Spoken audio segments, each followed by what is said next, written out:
ओम नमो भगवते वासुदेवाय। ओम नमो भगवते वासुदेवाय। ओम नमो भगवते वासुदेवाय। नारायणं नमस्कृत्य नरं चैव नरोत्तमं देवीं सरस्वतीं व्यासं ततो जयम् उदीरयेत्। नष्टप्रायेषु अभद्रेषु नित्यं भागवत सेवया भगवतेरुत्तमश्लोके भक्तिर्भवति नैष्टिकी। शृण्वतां स्वकतः कृष्ण पुण्यश्रवणकीर्तनं हृद्यन्तस्तो हि अभद्राणि विधुनोति सहृत्सताम्।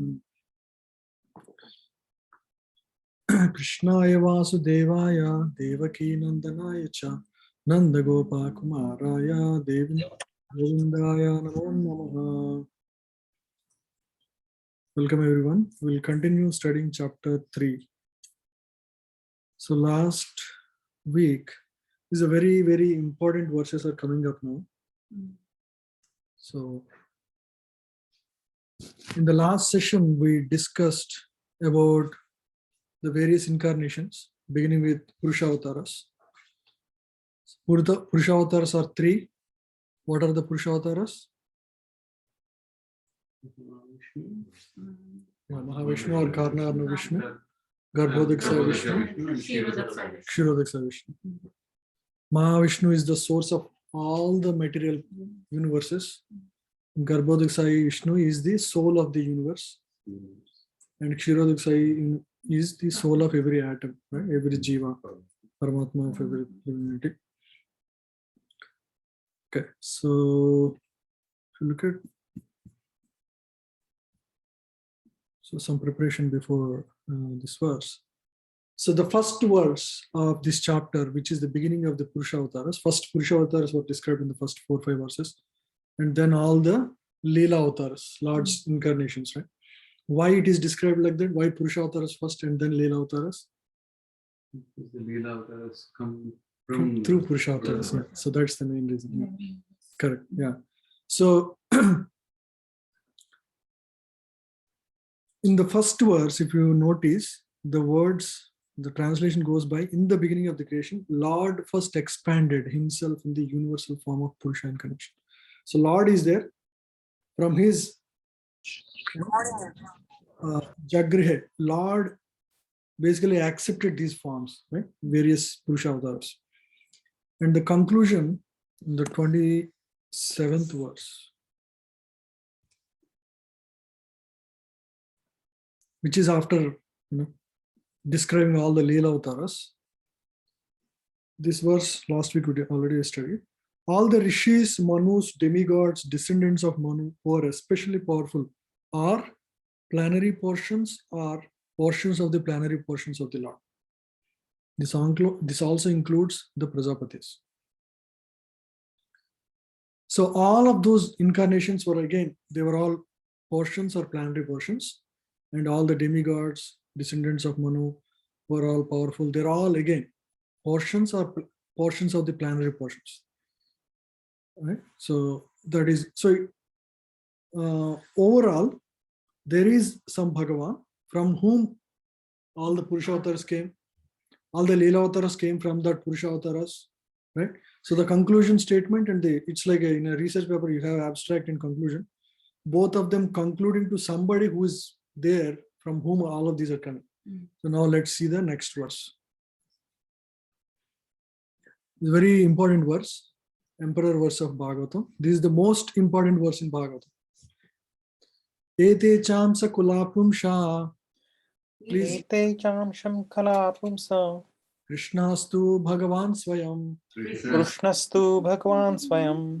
Indrari Vyakulam Lokam. Indrari Vyakulam Lokam. Mrudayanti Yuge Yuge. Mrudayanti Yuge Yuge. Yeah, please read. The synonyms? No. Oh, yeah.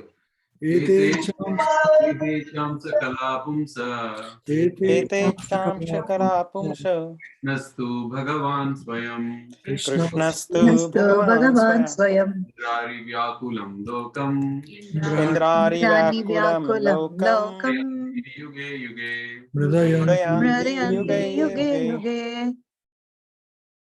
Anyone else online want to read? एतेषां शकला पुंस Etecham sakala pumsha कृष्णस्तु भगवान् स्वयं Krishnastu Bhagavan Swayam Bhagavan Swayam इन्द्रारिव्याकुलं लोकम् Indrari Indrari Vyakulam Lokam मुदयन्ति युगे युगे Mradayanti Yuge Yuge. Yuge. Yeah. Now read the translation. Anyone online? I can read, Prabhu. All of the above mentioned incarnations are either plenary portions of the plenary of the Lord, but Lord Krishna is the original personality of Godhead. All of them appear on the planets whenever there is a disturbance created by the atheists. The Lord incarnates to protect the theists. Ete. Ete means all these. So whatever was described so far, like Narsimha, Vamana, Kurma, Matsya, Rama, all these incarnations which are already described, right? Ete means all these. Cha means whatever is not described also, right? All these incarnations which are described, because Lord's incarnations are unlimited. Cha means which also includes everything else, right? They're either amsa. Amsa means portions. Plenary portions. Means Lord's expansions, right? Or kala means expansions of the expansions. Means, like for example, Purushavataras are the first expansion, or expansion, and from them come other Leela Avataras. So they are further expansions, right? So like that, they're either amsa or kala, expansions or expansions of the expansions. And then Krishna's tu. Tu is very significant here. Tu means but, right? It's like, all the ways, subjis are great, but this sabji is the best. You see, right? Whenever you use but, it signifies a categorically different subject, right? So, but Krishna is Bhagavan Swayam, means he is the supreme personality of Godhead. He is the source of all the incarnations, right? All these are incarnations. All these are either expansions of Bhagavan or expansions of the expansions of Bhagavan. But Krishna is the Bhagavan himself, right? And why do they appear? Indrari Vyakulam Lokam. Generally, incarnations appear whenever there is disturbance created by the enemies of Indra, or enemies of Jiva. But Lord appears, Mridayanti Yuge Yuge, Lord appears to give protection to the devotees, right? So that is the translation. Because this is such a significant verse, I have some more additional information on this. And this is called Paribhasha Sutra of Srimad Bhagavatam. Paribhasha means the most essential verse of the scripture, right? If any other verse is in contradiction to this verse, you have to, that verse has to be understood in relation to this, right? So it cannot contradict this verse, because this is the most essential verse of Srimad Bhagavatam. It's called emperor. Every other verse is like a soldier. Just like soldier has to always obey, whether he is in agreement or disagreement. So similarly, every verse of Srimad Bhagavatam must obey this verse. So that's why it's called emperor verse, or Paribhasha Sutra of Srimad Bhagavatam.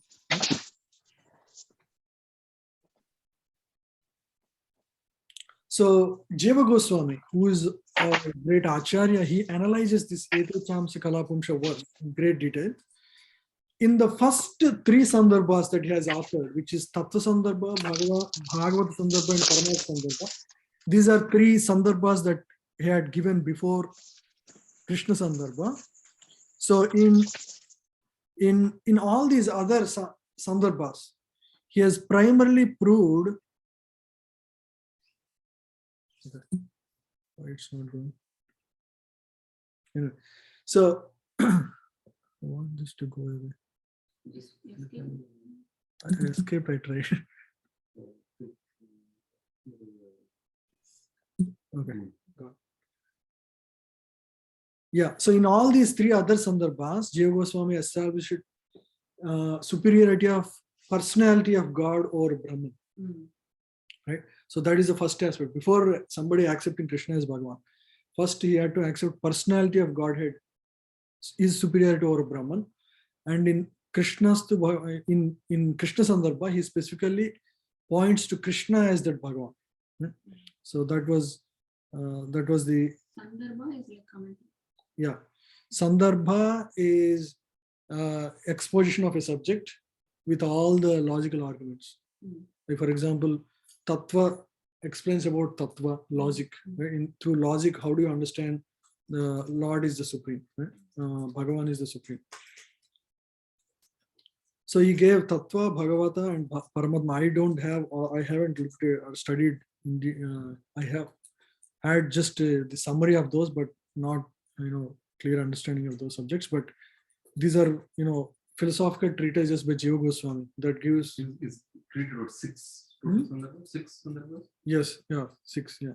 So he thoroughly establishes Bhakti as the supreme through all these sandarbhas. Krishna Sandarbha is where he establishes Krishna as the Bhagavan. So he uses this verse actually primarily as the supporting verse for that. He calls this as Paribhash Sutra. Srimad Bhagavatam describes the ultimate phase of absolute truth and the supreme goal of life. It is not a random collection of stories.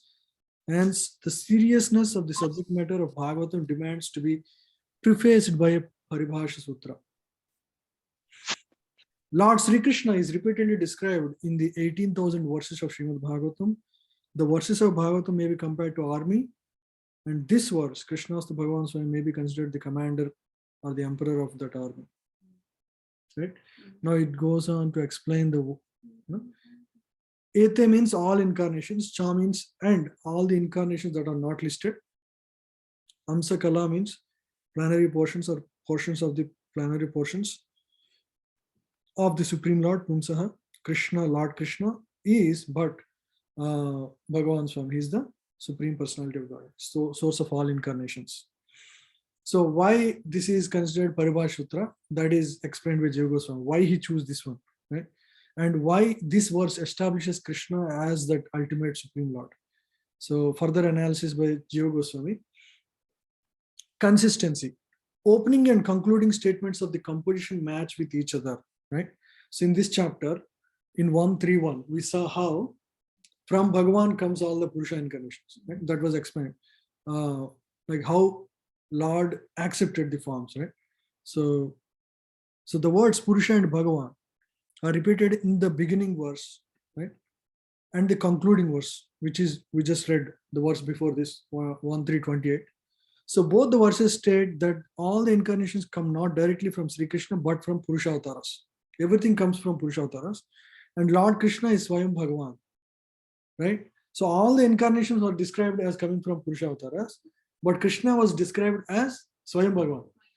All the incarnations were coming from Purusha Avtaras, but Krishna is Bhagavan Swayam, right? So it clearly distinguishes Krishna from all the other incarnations. Right? There So is no cause for him. no cause for him, yeah. He's not an expansion of anything else, right? He is the original truth.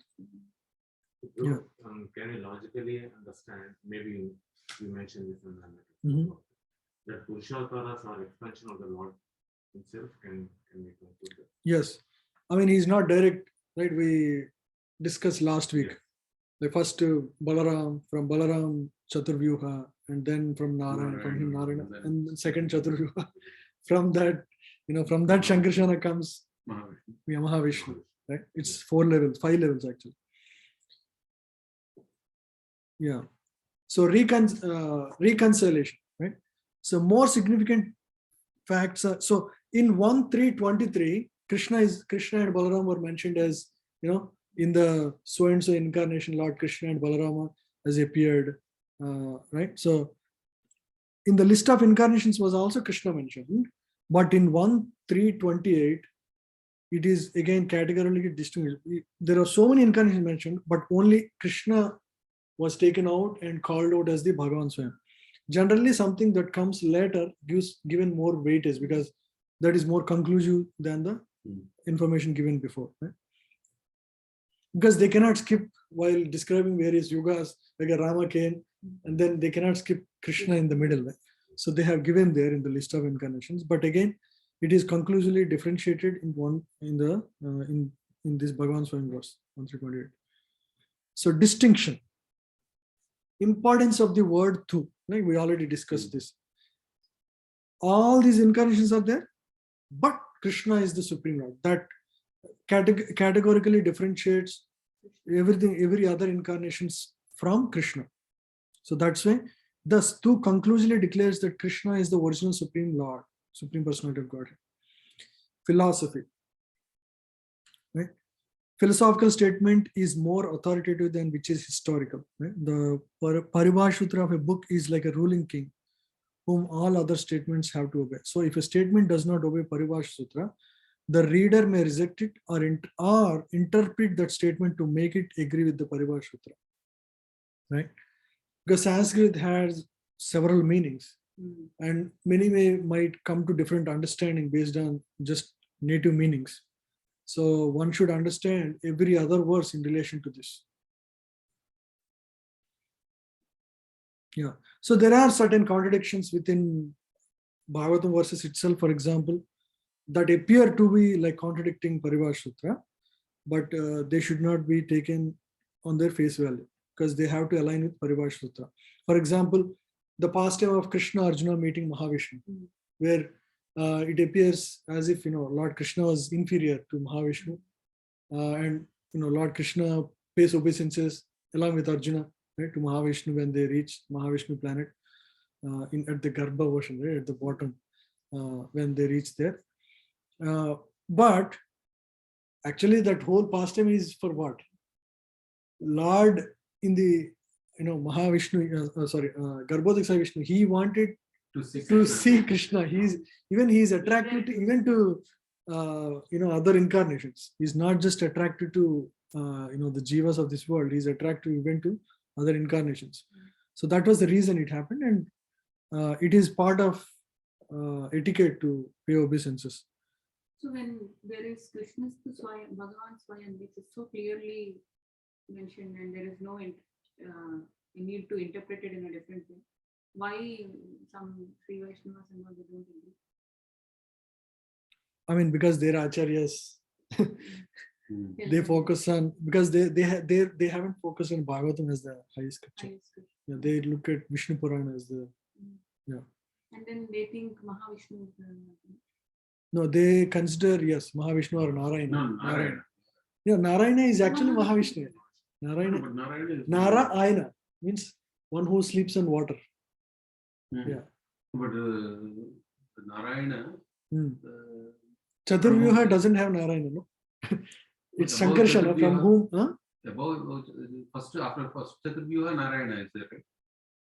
No, first Chaturva Narayana is not there, but Sankarshana from first Chaturva, Yeah. then Narayana comes. No. From Shankarsana he expands. No? Yeah. Sankarshana. Adi Narayana we call it. Yeah, correct. Yeah, Adi Narayana. So Okay, but Narayana they take it as Mahavishnu, but in their interpretation.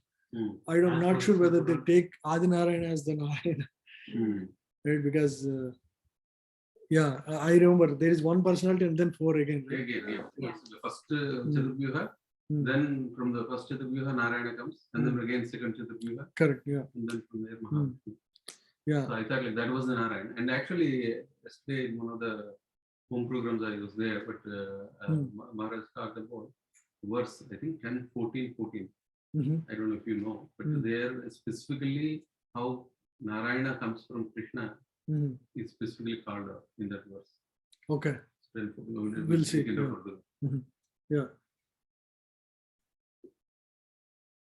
Yeah. So there are some other examples like that, but they have to be understood in relation to this one. Yeah, Krishnastu Bhagavan. Then there is no confusion. Yeah. Again, there is one more statement that people call out. Like, Krishna and Balaram appeared from the hair of Vishnu, white and black hair of Vishnu. Actually, that interpretation Kesha there is not referring to hair. It refers to effulgence of Lord. So the whole interpretation is incorrect. Yeah. So here Jiva Goswami says, our Paribhash Sutra, Krishnastu Bhagavan Swayam, now appears as a great heroic king who has just defeated hundreds of enemies in the form of opposing arguments and completely brought them under his submission to the great delight of all onlookers.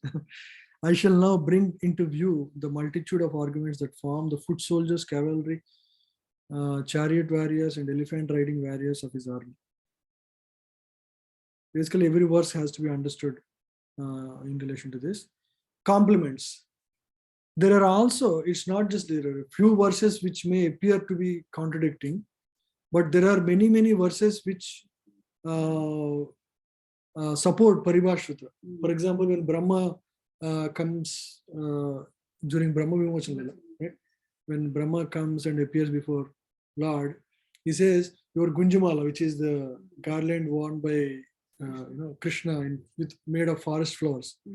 He says, this is far superior to the one that is worn by Kaustubha worn by Vishnu in the Vaikuntha planets. Yeah. So in that way, we can see like there is a relative comparison of who is Krishna versus who is other incarnations, right? And similarly, there are many other verses that clearly support Krishna's supremacy over any other incarnations.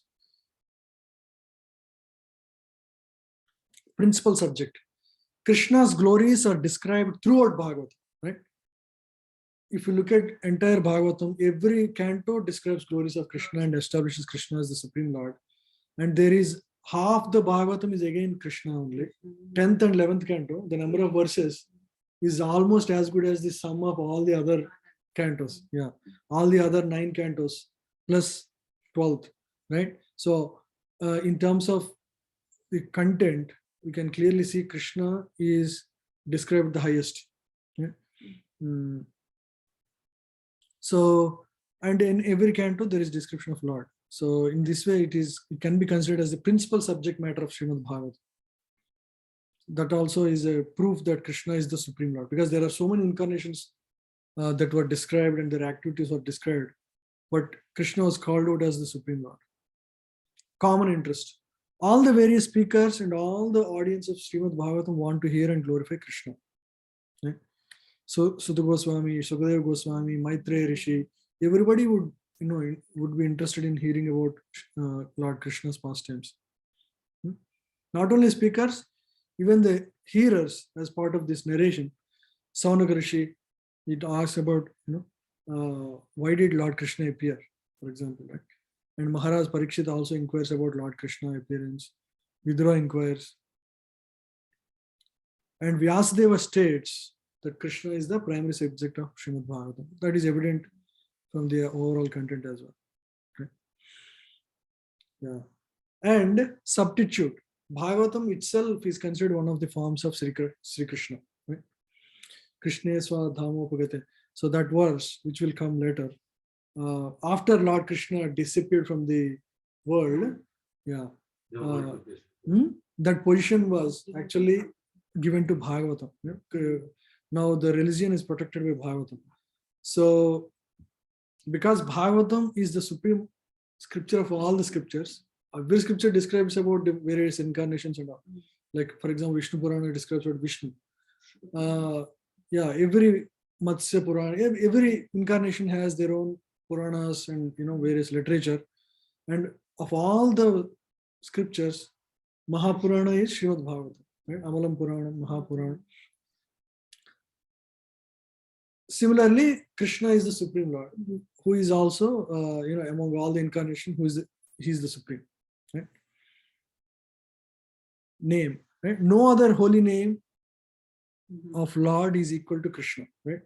Even in various Puranas like Brahmanda Purana, Krishnottara Sata Nama Stotra, it is given that chanting one Krishna's name is equivalent to chanting 1,000 names of Vishnu, which is Sahasranama, Vishnu Sahasranama, right?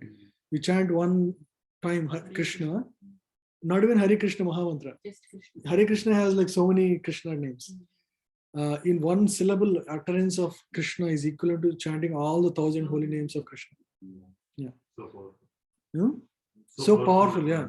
Because Kali Yuga, we need a very strong dose of medicine, right? So that is the reason Hare Krishna mantra is given. Lord Krishna personally tells Arjuna, of all my holy names, Krishna is the most important.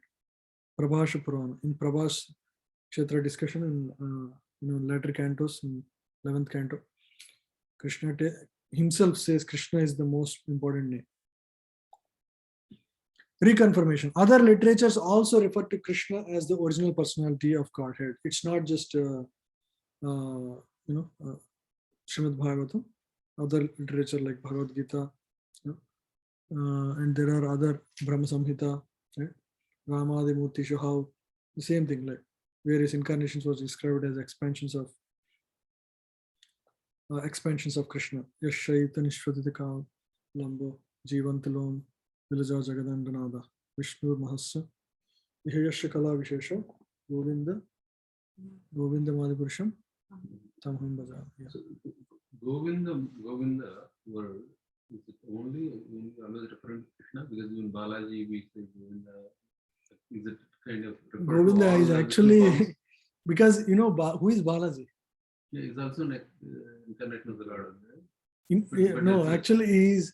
Prabhupada went there when he went to Tirupati. He said he is Balagopal. He is Balakrishna. Yeah. He said, yeah, Balaji is Balaji. He is Balakrishna.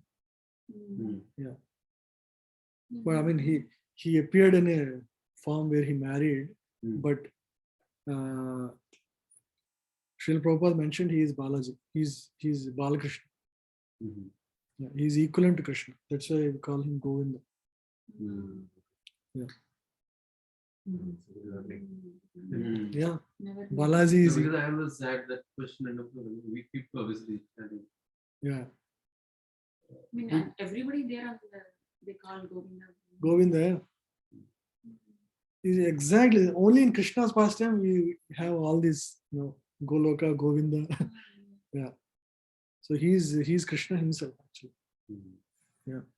So by How to That's convince why Sri Vaishnavas about this, bro? after Faster that, than other blessings. yeah. Anything, Prabhu? Online? Yeah. So how do we convince this to Sri Vaishnavas that Balaji is Balgopal? We don't need to convince anybody, Prabhu. It's very difficult because it's our Acharya's explanation. We take it on the face value. Right. Okay. So one more question. So this copy, where can we find, bro? Will you mail this to us? Is it relevant for us, or is it too deep philosophy? No, I'll. Which one? This. This, what you're showing this. Yeah, I'll Paribhasha. share. This is. This is available as a book. Oh, okay. Again, Bhagavad Subodhini. Cool. That one. Yeah, I can share with you all, but if you can buy, that is better. Yeah, we have. Yes, Okay. bro. We have it. Bhagavad Subodhini. Bhagavata Subhata. You can buy in our temple. Especially some verses have very lot of research done from various scriptures and put together. So it's very interesting. Okay. So Krishna is the fountainhead of all incarnations. We are in this section now. We discussed Purusha incarnations and other incarnations. Now we are in the 29th verse. Let's read through it.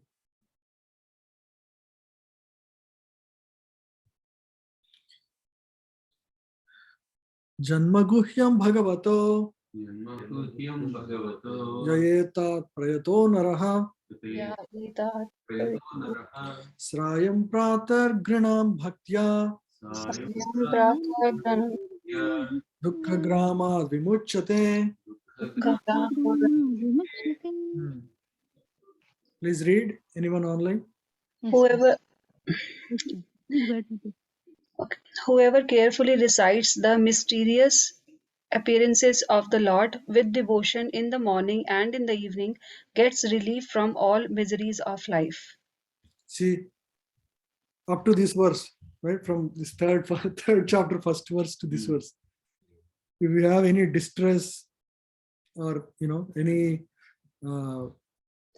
stress in life or miseries in life, everything will be taken care by Lord. Such a powerful, because it's talking about transcendental appearances of the Lord, right? All the incarnations of Lord, they are transcendental. It has such high potency. If anybody who reads with devotion, right, with bhakti, in the morning and in the evening, gets relief from the miseries of life, all miseries of life.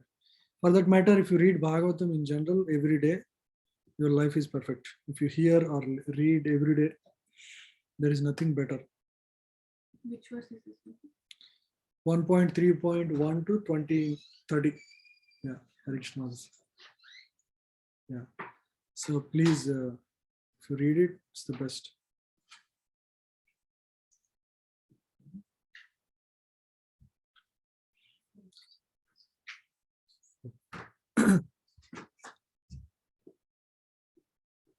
Yeah, therefore, the birth and activities of the Lord as manifested by him for the welfare of the people in general are not ordinary.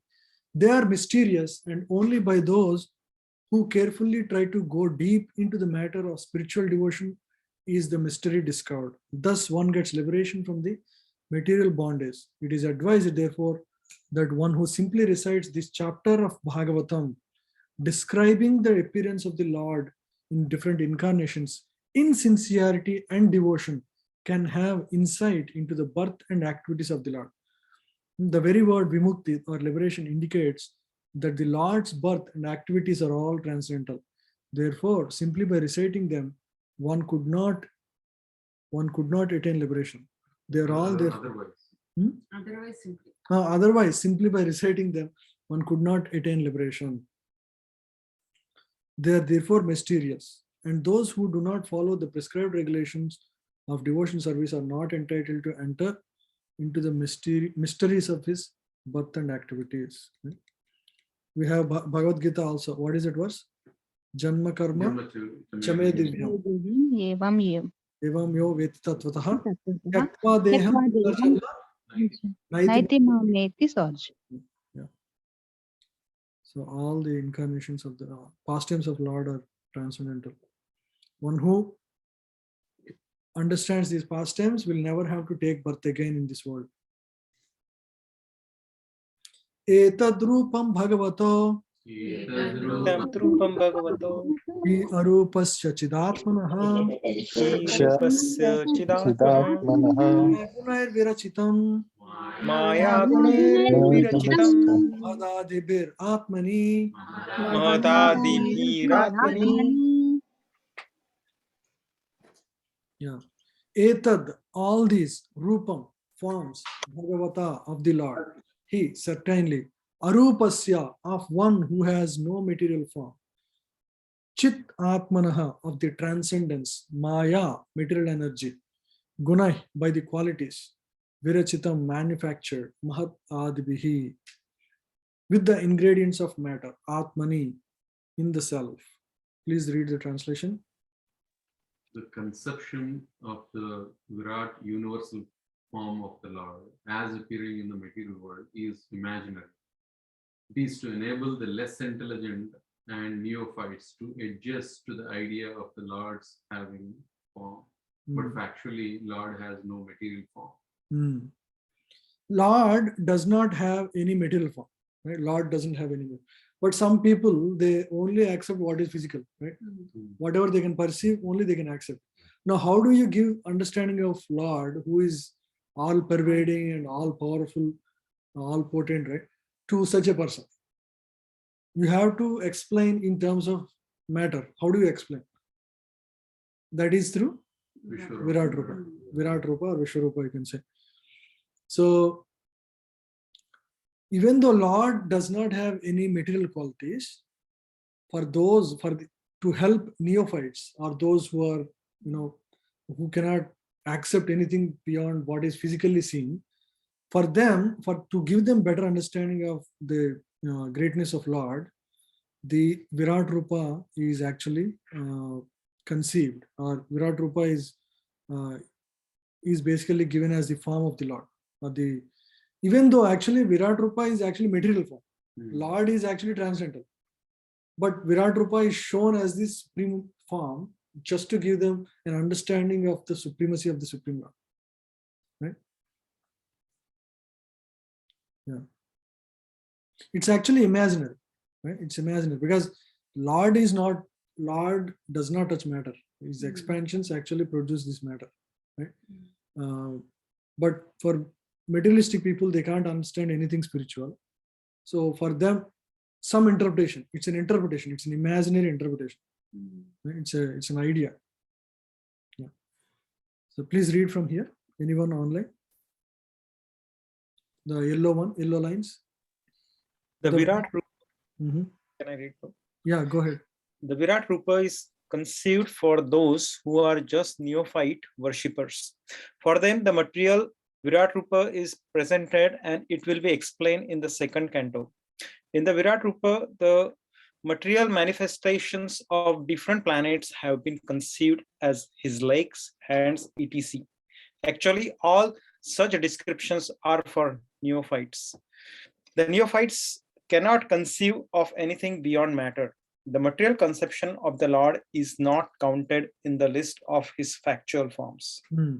That is why if you look at all the incarnations that were described, their Virat Rupa is not mentioned because all those incarnations are transcendental. They are spiritual forms. But the Virat Rupa is material form. That's why it's not mentioned there.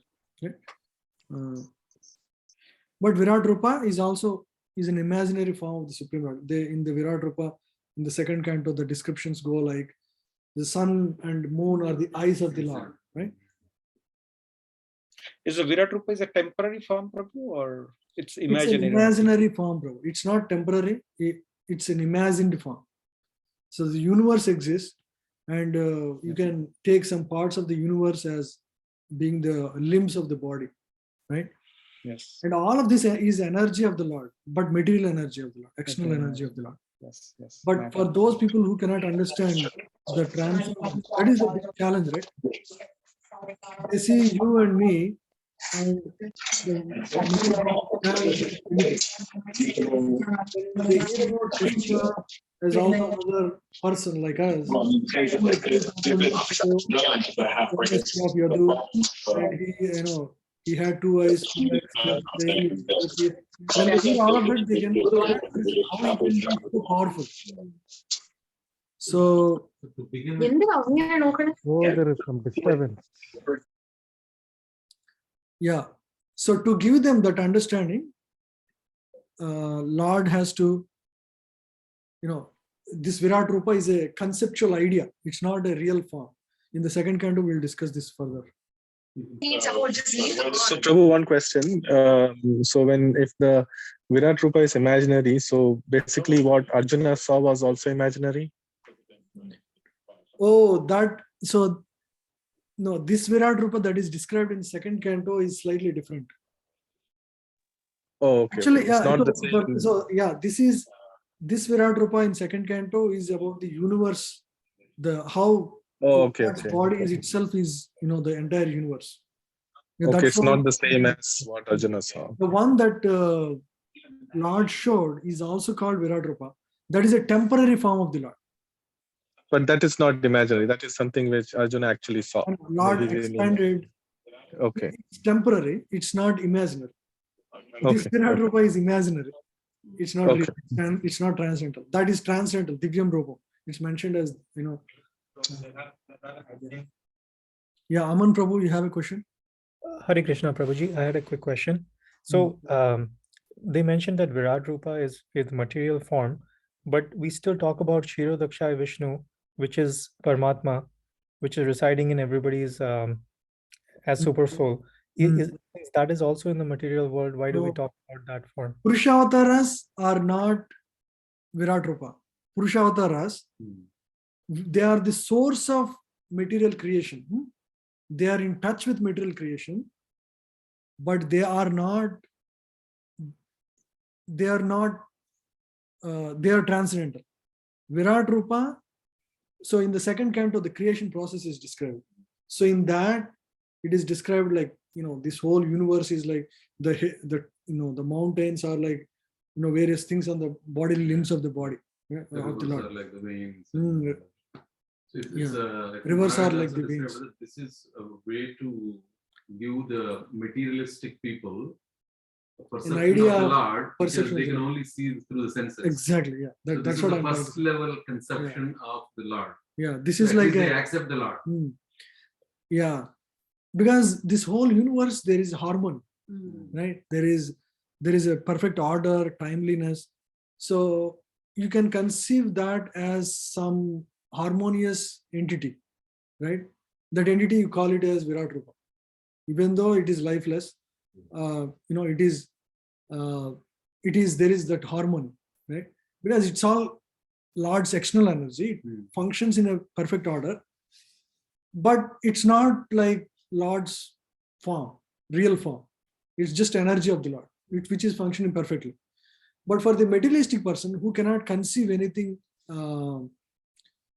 spiritual, who cannot accept transcendental form of the Lord, which Lord is supramundane. Supramundane means he cannot be, he is translogical, right? In the Isha Upanishad we studied, he is beyond logic.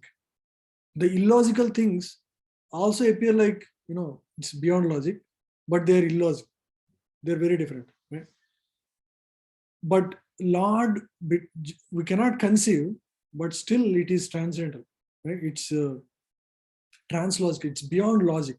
You cannot understand through your senses. You have to accept through scripture and guru. And then you can experience through practice of yoga, right? So it is like that.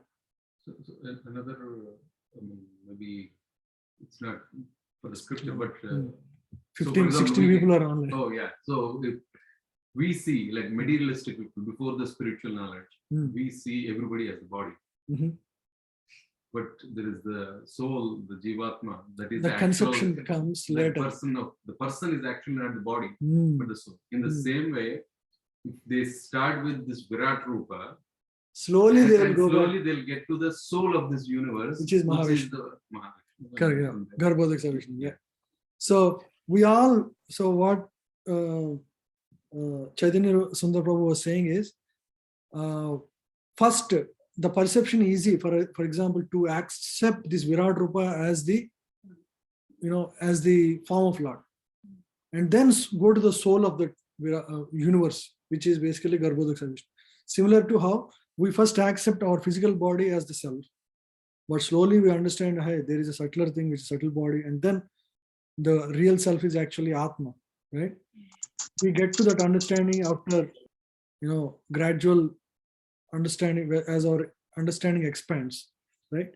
So similarly, for the neophyte, that is why this is the first second canto begins with Virat Rupa. 10th canto ends with Supreme Lord Sri Krishna, right? So there is a gradual progression, starting with Virat Rupa form of Lord, because it is taking the jiva from a very gross understanding of Lord to the subtlest and the deepest understanding of the Lord. So Prabhu, one question. So what's the difference between the soul of the universe, which is Garbhodaksa Vishnu, and Paramatma? Are they the same? No. They are, you can say they are same, because Kshirodaksa Vishnu is an expansion of Garbhodaksa Vishnu. They are one and the same. Garbhodaksa Vishnu is the soul, because without him there is no universe existence, right? The universal globules expand from the body of golden globules, right? We discussed this last week. Expand from the body of Mahavishnu, and their creation within this universe begins after Mahavishnu expands in the form of Garbhodaksa Vishnu and enters into that universal shell. It's like egg, right? In the egg, the life begins when the soul enters. So similarly, after Garbhodaksa Vishnu enters, the transformations begin. From his navel, the lotus flower appears, and onto which Brahma is placed, and from there the 14 planetary systems were created or engineered by Brahma. Okay, so Prabhu, from the soul of the universe, the Paramatma appears. Correct. Yeah. And after the jivas were, thrown out from the body of Garbhodakshaya Vishnu, placed in the various material planets, after that Paramatma enters into each of these jivas' body, right? So it is the next level expansion. Yeah. Paramatma is the soul, you can say, of the body, because he is the main person. Within the body also, Paramatma is the essential element, and not the Atma, right? Without him, the body cannot move. Even though we are there, he is the essential element there first. Okay. Is that okay, Prabhu? Yeah, thank you, Prabhuji. Yeah. Prabhuji, one more question. Mhm. Maybe I'm going too fast forward, but in the verse 3.26.52, where Prabhupada in one of the purport mentions the Garbhodakshaya Vishnu as a Virat Purush. Maybe its a context is different in each of the verse, but there is a mention of Garbhodakshaya Vishnu as a Virat Purush as well. So does and one of the another verse, Shirodakshaya Vishnu, he says Virat Purush comes from Shirodakshaya Vishnu also in one of the verse. That's Okay. called yeah. So I'm not sure how do we, maybe we'll go and when we read that Yeah, we'll understand. We'll connect that. Yes. Actually, there is, Virat Purusha is slightly different than Virat Rupa. Right. Yeah, that understanding is, about during the discussion of creation process that is described in second and third cantos. I see. Yeah, we'll get there. When Yeah, we sure. It's slightly different. Yes. Okay. Prabhu, once again, if can you just give clear distinction between Atma and Paramatma when we are explaining this, when we do the preaching service, how to explain this clearly to people, Prabhu? Okay. What is the difference between Atma and Paramatma? Yeah. Yeah. So Atma is the individual jiva, which is the marginal potency of the Lord, right? Lord has three energies: internal potency, right? Yeah. External potency, and then marginal potency. Right? Right. We in 7th chapter, right? Bhumirapona, that is the external energy. Okay?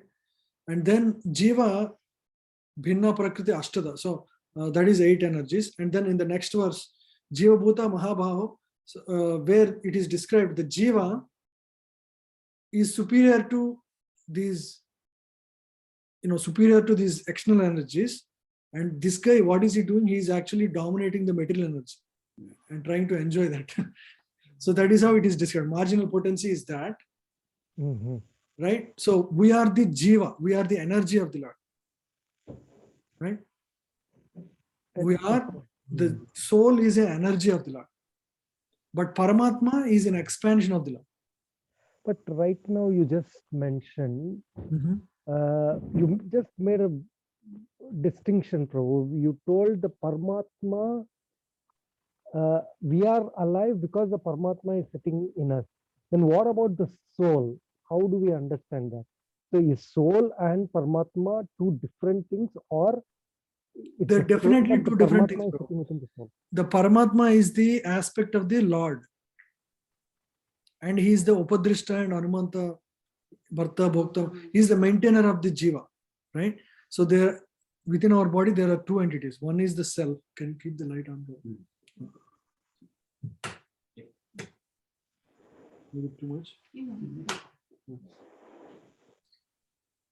So that there are two entities. No? One is the Jiva. Jiva is the energy of, which is superior energy of the Lord, marginal potency of the Lord, and the Paramatma is there along with Jiva. Why Paramatma should be there with the Jiva in the material world? Because he grants the desire of the living entity. Right, because Jiva doesn't have command on the material energy. Material energy is another form of energy of Lord, right? So to fulfill the desire of the Jiva, Paramatma's sanction and help is needed. For example, I want to lift my hand, right? I only desired, Paramatma sanctioned, and the material energy helped to lift the hand, right? Material energy comes together to lift the hand. So the body listens to Paramatma's word, not the Jiva's word. So he Body or communicates Atma, Prabhu? That Hmm? is where I'm getting confused. Hmm? The Atma listens to Paramatma, or is the body listening to the Paramatma? You just told the body listens to Paramatma. Yes, body listens to Paramatma. Atma Oh, desires, means oh, the soul desires. okay. We just got it. desire, Hmm. and Paramatma immediately hears that desire and either sanctions or rejects. Okay. Okay. When he sanctions, what does he do? What does it mean by sanction? It's not just, it actually is an order to the material energy to fulfill the desire As per the, yes, karma. as per the karmic background of the jiva. Right? If the karma is not there to lift the hand, hand cannot be lifted. Right? So the body is operating under the order of Paramatma, not the Jivatma. Right. Got it. Okay. Right? Jiva is there because Jiva needs the help of Paramatma. Paramatma accompanies in the material world. In the spiritual world, he doesn't need Paramatma. So in the spiritual world, the body has only Atma. It doesn't have Paramatma with it. Oh, that's one more dimension. So in the Because there is no spiritual material. world, Huh? in the spiritual world, we don't need Paramatma. Yeah, we don't need because there is no Okay. material energy there. It's Hmm, all, right. Got it. Yeah. Satchitananda Swarup. Yes. Yeah. So your form also expands into Satchidananda form. Right. Got it. Got it. Yeah. Okay. Thank you. Okay. Any other questions?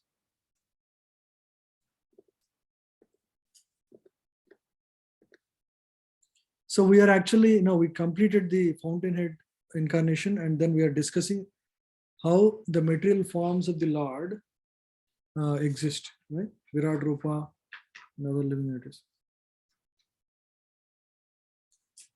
Let's complete this section, 34. Yatana bhashi me gaugho Anavashi Megava enurva prati parthivo nile Venurvar Prathivo Parthivo Nile Nile evam drashtari drishtvavyam Evam Drastari Drashtari Drishtvavyam Drishyatvam, yeah. Aropitam abuddhibhi Aropitam Buddhivim. Yeah, so this clarifies the understanding of Virat Rupa. Cloud, yeah, please read, translate. Anybody from online? Clouds and dust are carried by the air, but less intelligent persons say that the sky is cloudy and the air is dirty. Similarly, they also implant material bodily conceptions on the spirit self. Thank you.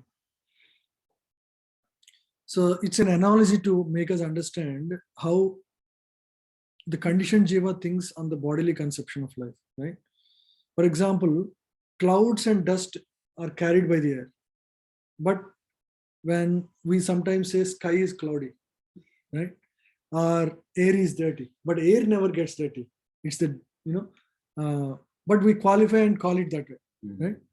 So the reason is because that is what is perceived, right? You see the dust in the air, immediately you say air is dusty, right? So similarly, the jiva also tries to impose material conception on the pure spirit soul. So similarly, so when we impose that, then the Virat Rupa, we call like, Lord must be in this Virat Rupa. That is the only way Lord can manifest, right? Even though that is, that's not real, that is how people can conceive or perceive. Is it clear? So it's saying how bodily conceptions come out, because based on what we perceive things in a way based on our limited sense perception, and accordingly we see things. And similarly, even though Lord does not have any material form or material conception, but we impose bodily conceptions, and so this Virat Rupa, right? Yeah, please read, anyone. We cannot even detect the spiritual spark which exists within the material body of the living being.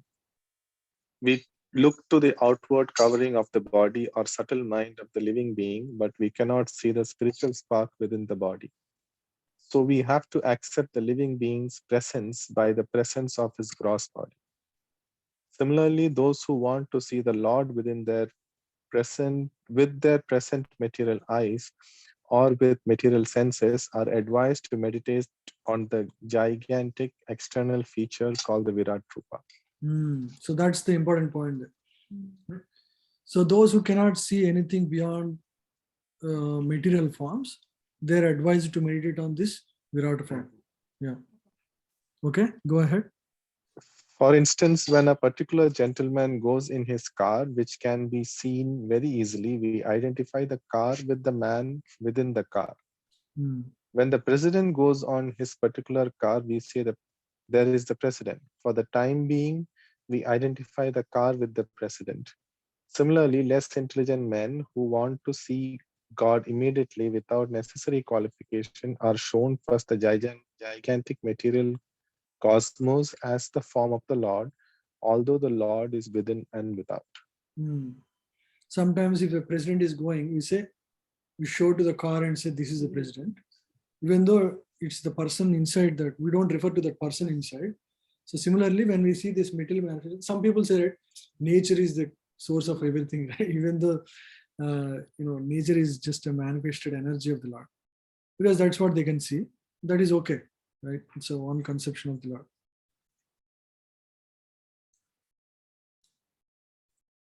Atah param yada vyaktam Param yada avyaktam Avyudha gunabhramitam avyudha gunabhramitam adrishtasruta vastutvat adrishtasthita vastutva sajivo yat punarbhava.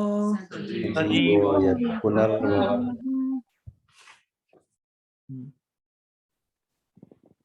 Yeah, please read. Beyond this gross conception of form is another subtle conception of form, which is without form, shape, and is unseen, unheard, and unmanifest. The living being has his form beyond this subtlety. Otherwise, he could not have repeated births. Beyond this gross conception of the form is another subtle conception of form, which is without formal shape and is unseen, unheard, manifest. This is the transcendental form of the Lord. The living being has his form beyond this subtlety. Otherwise, he could not have repeated births. Yeah. So as the gross cosmic manifestation is conceived as the gigantic body of the Lord, so also there is a conception of his subtle form, which is simply realized without being seen, heard, or manifested. Right? So just like we have gross body and subtle body, there is subtle form as well for the gross Virata form of the Lord. But in fact, all these gross or subtle conceptions of the body are in relation with the living beings. The living being has his spiritual form beyond this gross material or subtle psychic existence.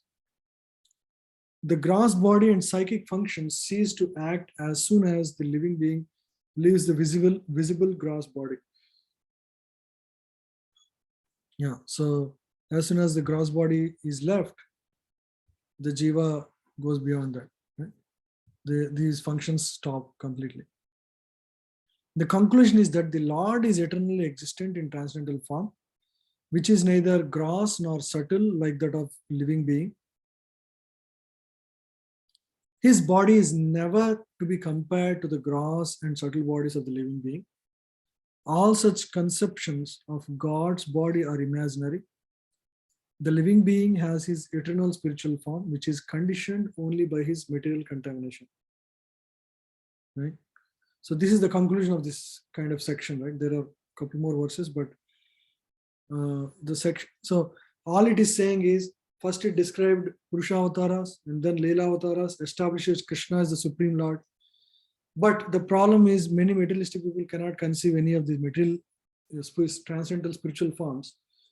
And there is a verse already about the glories of these transcendental forms, right? Because those who understand, those who are devotees, they will understand all these transcendental forms, and those who do that, for them, all the miseries of life will be taken. After that, those who cannot conceive that is given, which is Virat form of the Lord, right?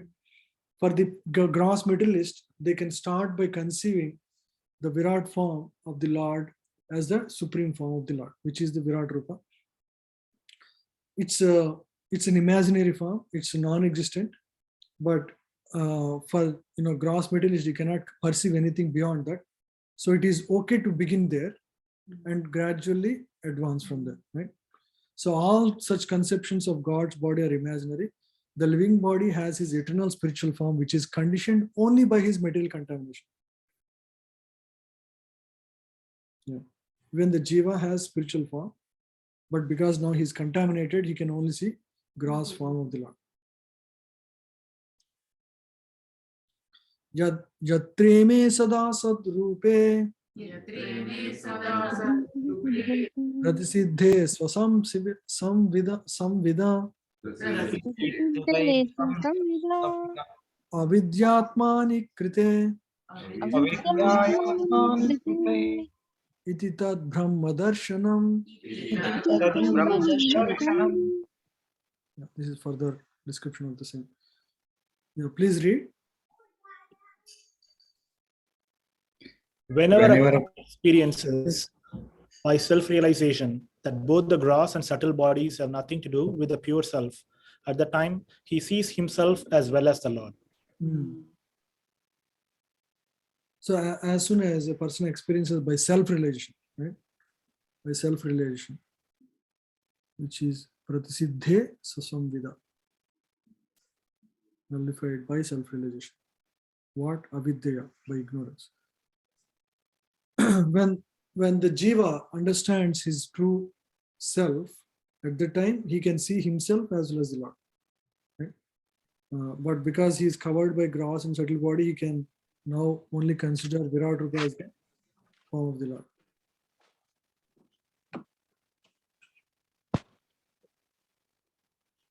Yeah, please read. This is a very nice purport by Prabhupada. The difference between self-realization and material illusion is to know that the temporary or illusory impositions of material energy in the shape of gross and subtle bodies are superficial coverings of the self. The coverings take place due to ignorance.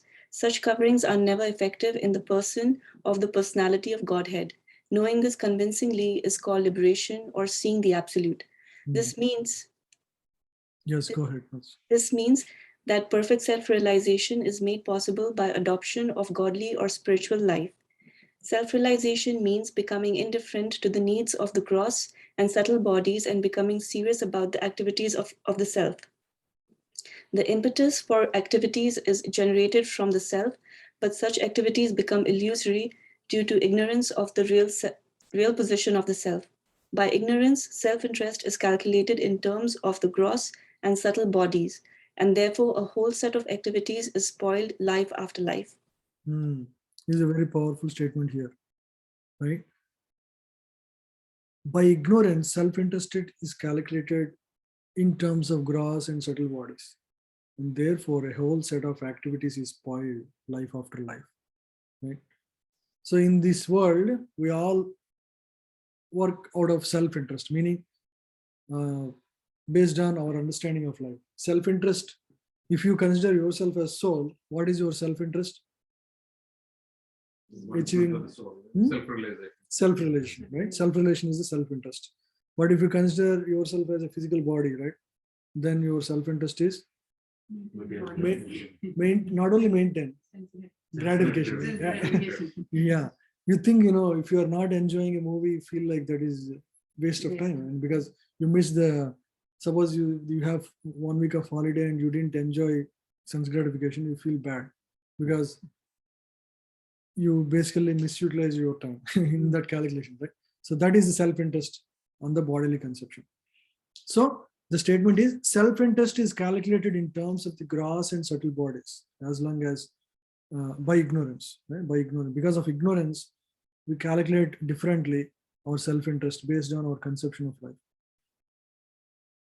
Therefore, a whole set of activities is spoiled life after life. A lot of activities people engage, which are primarily directed towards gratifying the senses, which is basically gross misuse of human form of life.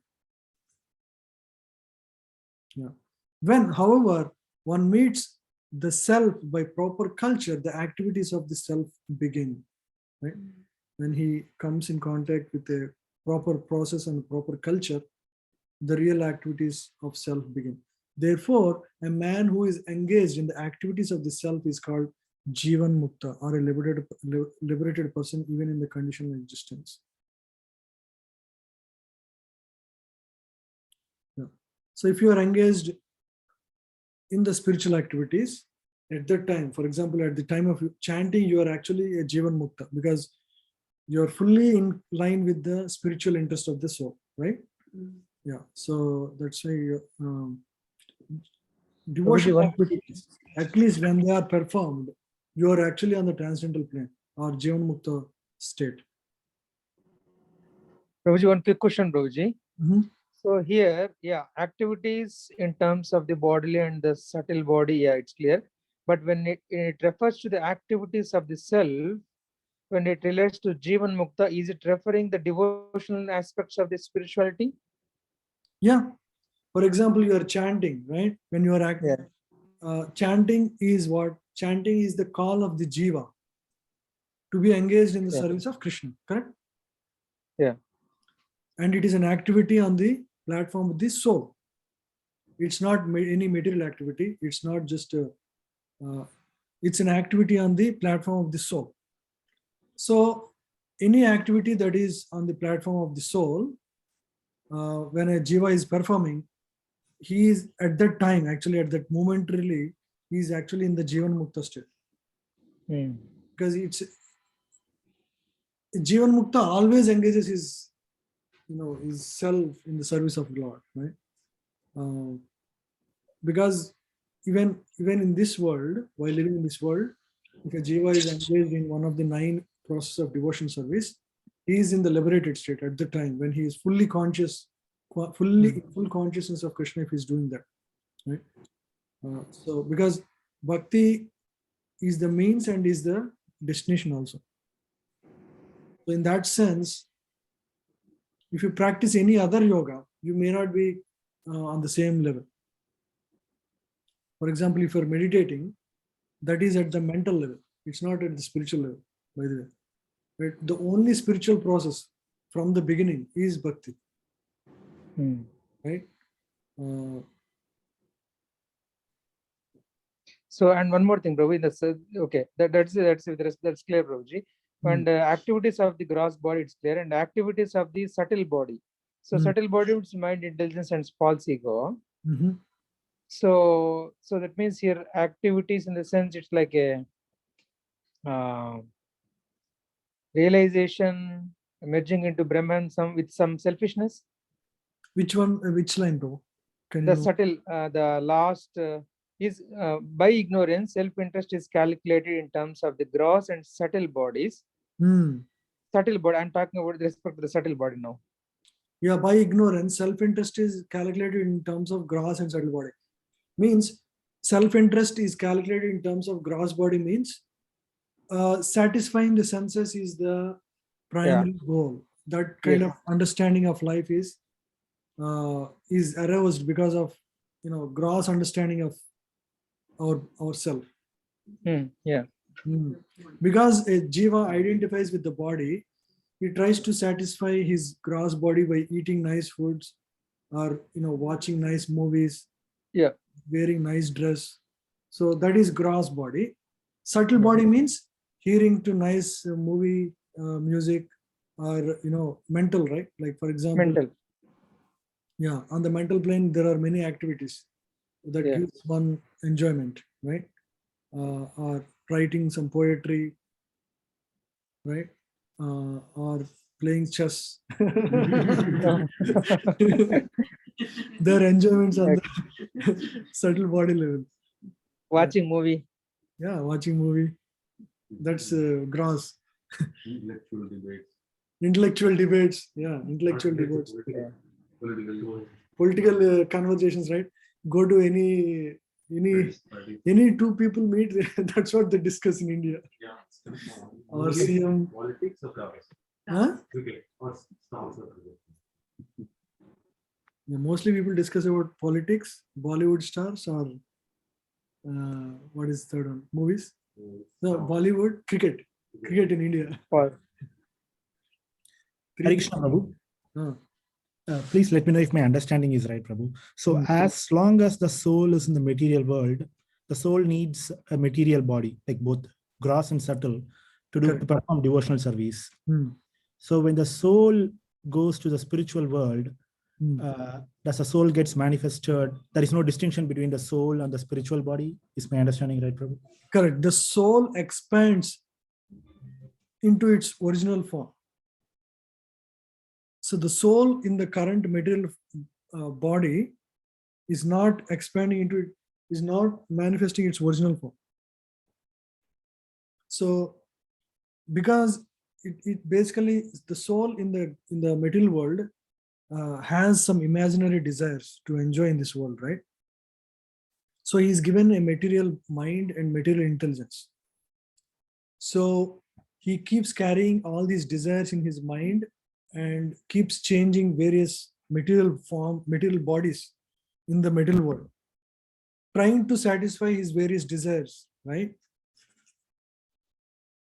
So the soul leaves the spiritual world, he becomes this tiny form, and based on his specific desires to enjoy, his mind is filled with those desires, and at appropriate time he is given a specific body according to his desires, right?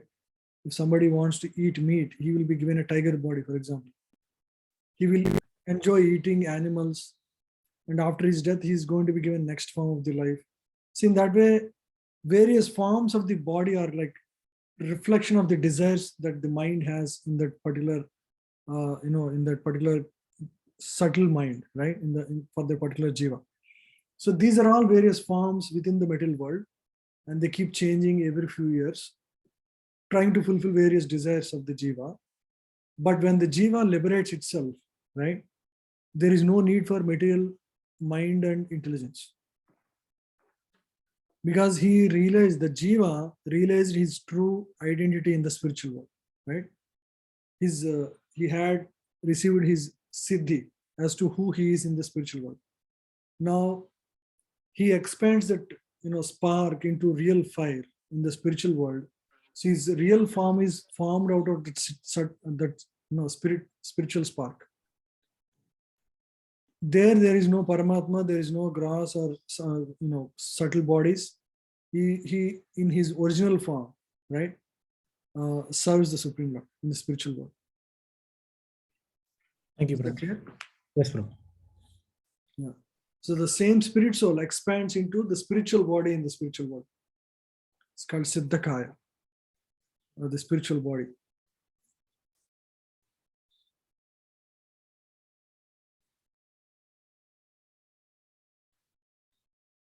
Yeah.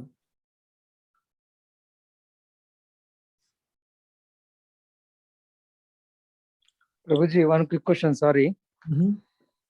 So when we say that, okay, we are originally in the spiritual world, and because of our envy, and because we want to utilize our independence, so Krishna has provided this facility, and that's where we came from spiritual world to here, right? So that means when the envy develops there, that means there is no settled body, as you mentioned. Once we go to spiritual world, we take the spiritual form where there is no gross or subtle body. So that means when the envy developed, where is it imprinted? Because there is no subtle body there, right? Correct. So as soon as that spark of idea comes, you are not anymore there in the spiritual world. You're already in the material world. It's like a Blink of eye. either there or you're not anywhere in between. Okay. It's like a blink of eye. It's a dream, Prabhu, that I'm dreaming, and then Sudden transition. You're not there. You're not part of spiritual world anymore. Okay. I mean, Okay, Prabhuji. it's not grass. You cannot imagine. That's the problem here. Yeah. Right? It's very, very subtle and spiritual. And we accept on faith on the words of acharyas. And Okay. these details are actually not so important for us. For us, the main thing is to how do we get out of this place first. For example, you are in India, you are visiting Simhachalam. I remember, and you don't wear shoes, and it's mid like 12 o'clock. Your what do you call the skin under the feet, right, is burning. Will you ask, why is it so hot here? You will just quickly run and go to some room there, right?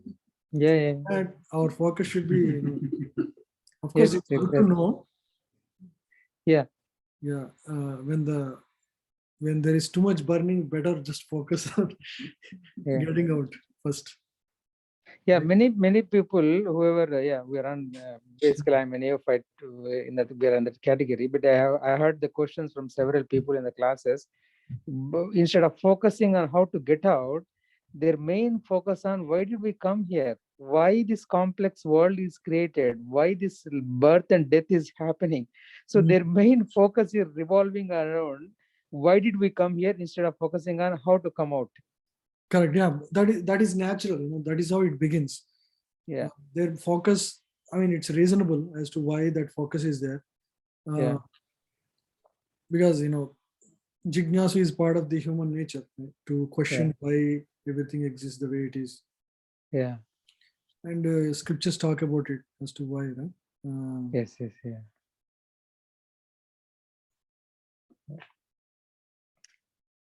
Thank you, Prabhu.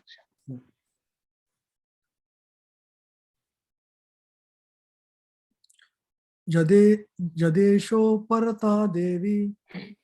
Yadesho parata devi. Maya vaisharadhimati.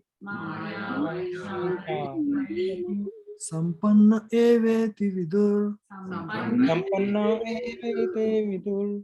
Mahimni sve mahiyate. Mahimni sve. Yeah, please read.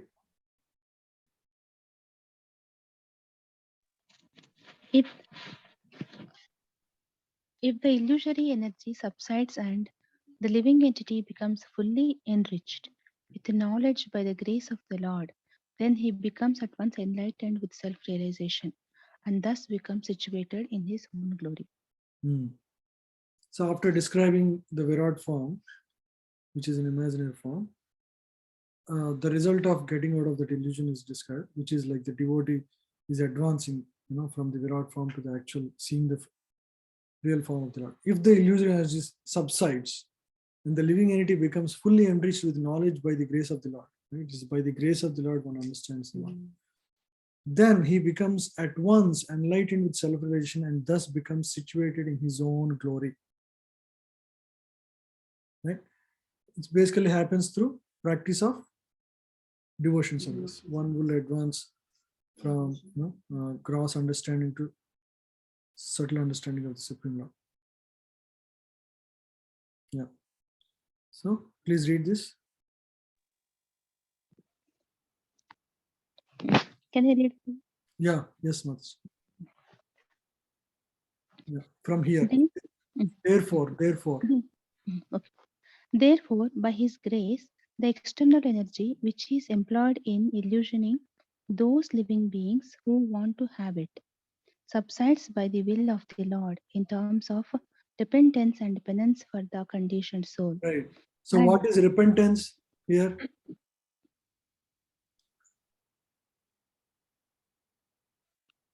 Repentance, the statement is by the grace of Lord, by his grace, the external energy, by his grace, the external energy, which is employed in illusioning those living beings who want to have it, right? Subside by the will of the Lord, in terms of repentance and penance for the condition. So if the jiva repents why he had come to this material world. Repentance means being Of envy. sad about the state of Repentance of envy. Yeah. Right. You're not trying to enjoy here. Understanding He's the why he is here. I should not have even come here. Right. So that is repentance. And penance means performing some austerity. Like for example, rising early in the morning, chanting, and giving up meat eating, giving up all the nonsense. Right. 4 regulative principles. So that is penance for the conditioned soul. So if that happens, then by his grace, by the Supreme Lord's grace, the external energy which is employed in illusioning those living entities who want to have it subsides by the will of the Lord. Right? The illusions will reduce because of the repentance and penance by the conditioned soul. Right? So the external energy, which is very, cruelly punishing, like Kali Devi, now will subside because the jiva is been repentant and taking shelter of the Lord and is performing penances. Right? So then Lord, by his grace, reduces the potency of the illusory energy. Yeah. Okay. Yeah. Please. And the very same energy then acts to help the purified living being make progress on the path of self-realization. The example of electrical energy is very appropriate in this connection. The expert electrician can utilize the electrical energy for both heating and cooling by adjustment only. Similarly, the external energy, which now bewilders the living being into continuation of birth and death, is turned into internal potency by the will of the Lord to lead the living being to eternal life. When a living being is thus graced by the Lord, he is placed in his proper constitutional position to enjoy eternal spiritual life. Thank you. Yeah. When a living being is thus graced by the Lord, he is placed in his proper constitutional position to enjoy the eternal spiritual life. Yeah. So by the grace of Lord, the external energy turns into spiritual energy. Yeah. So what's the time? Yeah, we'll end here because we have temple program. So thank you all very much. We'll continue from 35th verse next week. Hare Krishna. And if you all can come, I see only 4 here. If you can have more people here, it'll be nice if you can come. It's always better to be in person. Think about it. Thank you all very much. Hare Bol. Thank you. Hare Krishna. Hare Krishna. Thank you.